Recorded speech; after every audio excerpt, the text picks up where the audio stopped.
What is up, UKULIMBAKERS? My name is Erick. Today I teach you how to play the song Steady My Heart by Kari Jobe. And this song is requested by Medina. Sounds familiar.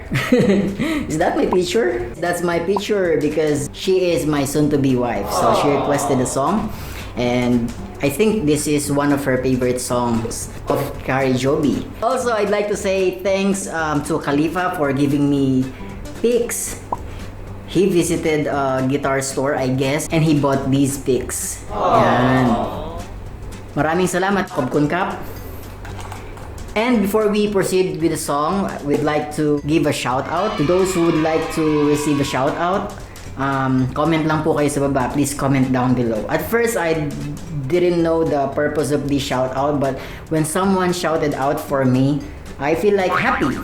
Babaan lang natin yung kaligayahan natin. We'll be happy, right? So, shout out to Marbs T. Capuno, that's Mr. Marvin. Neil Ebundas Umak, some people I know personally. Eva Marie de Castro de Sabayla, that's my ate.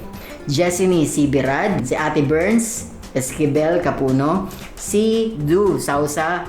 Du, until now, I don't know how to pronounce your first name. Please help me. Comment down below how. Shout out kay Ate Cheryl, kay Christian John Dapanan Manuel, si Chichan, JJ Akla. And shout out also to Dog's Fart. Sabi niya gusto niya ng shout out. Shout out to you. What a name, Dog's Fart. Shout out sa inyong lahat. So if you want shout out, guys, please comment down below. Before we proceed with the song, make sure your ukulele is in standard tuning, just like mine. And here's your piece of paper with all the chords that you need for this song. I'll give you a couple of seconds while I have a sip of my water.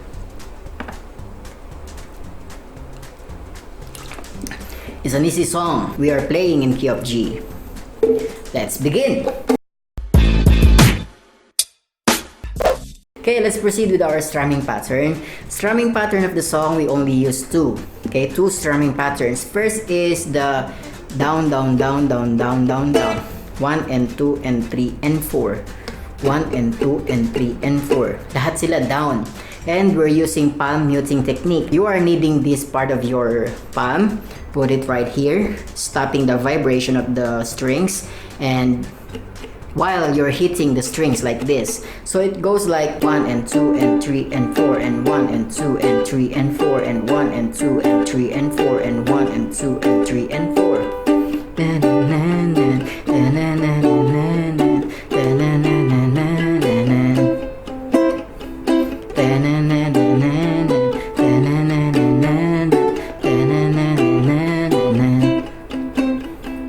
You can use that for the verse part of the song, but when you go to chorus or pre-chorus, we use down, down, up, down, up. If you find the first strumming pattern hard, you just use the second strumming pattern all throughout the song. Wala pang problema. There's no problem. Parang ganito. Down, down, up, down, up, down, down, up, down, up. Let's practice. Down, down, up, down, up. Okay? So, again, for our chords, the chord progression of this song goes sa intro, sa verse, sa chorus, lahat siya yon. G, C, G, D, E minor, and C. Okay? So for the verse, mag-iiba. Sa bridge, mag-iiba. I already suggested two strumming patterns. You can use this sa mga verses. And you can use this one sa chorus at bridge. But right now, we're using only the second strumming pattern all throughout this easy ukulele tutorial. And you may check out the link right there. There will be a downloadable printables or chords with the lyrics if you want to print it and practice it by your own. Let's go to the intro. The intro goes down, down, up, down, up. Down, up, down, down, up, down, up, down, down, up. 4 beats each. Down, down, up, down, up. 1, 2, 3, 4. 1, 2, 3, 4. And 1, 2, 3, 4. Okay? Now, let's go to the verse. The verse, it has the same chord progression. Ang kaibahan lang, may lyrics na tayo. So, let's try to hum with the chords. Okay? And you can jam along with me. Grab your ukulele and let's learn it together. So, coming from the intro.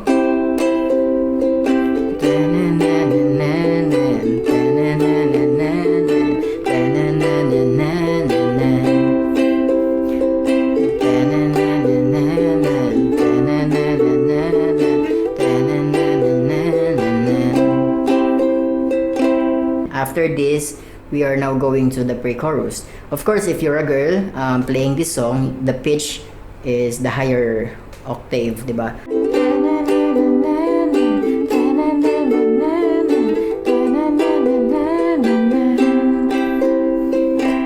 So let's proceed with the pre-chorus. So just right after the verse,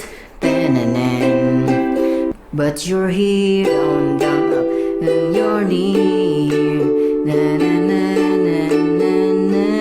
down. But you're here, you're near. Again, down, down, up, down, up, down. That's the break. Going to the chorus. But you're here, you're near. I know I can trust you. Break. Even when it chorus now. Chorus, it's the same chord progression with our verse and intro. Even when it hurts.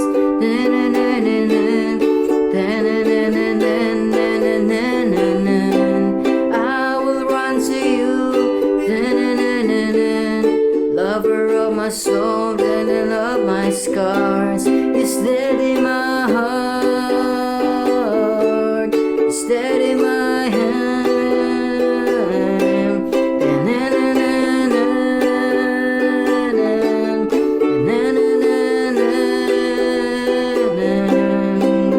Then you go to the verse again.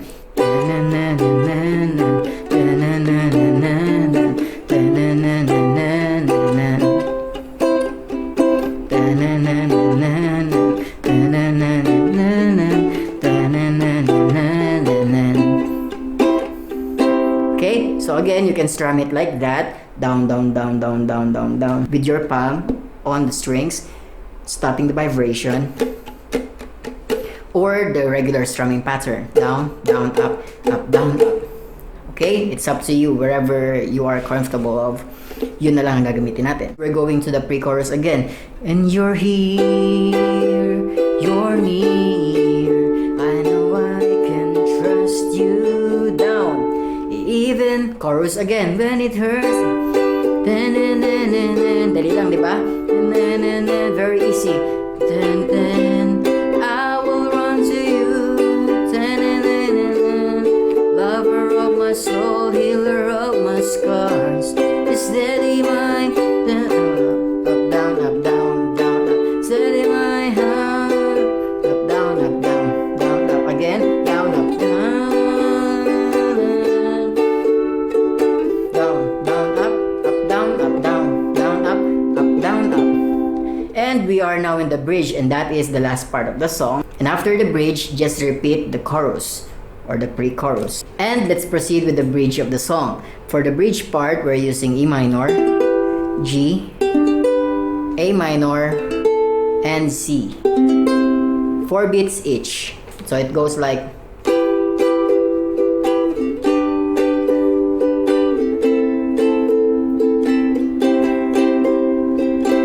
okay, so 1, 2, 3, 4, 1, 2, 3, 4, down, down, up, down, down, down, up, down, up. I will run to you.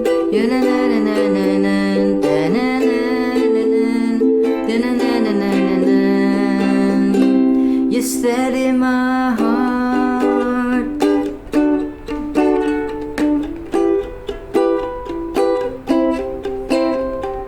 So I guess we ran through all parts of the song. You can now practice it. And if you want your own copy of this song, you may just download the printable right there, print it, and you can practice it by your own. So what do you want to learn next? Please comment it down below and let me know what you think about my tutorials. If you have any feedback, please let me know. And if you're interested to seeing my future videos, don't forget to subscribe, ring the bell, and give me a thumbs up for this video.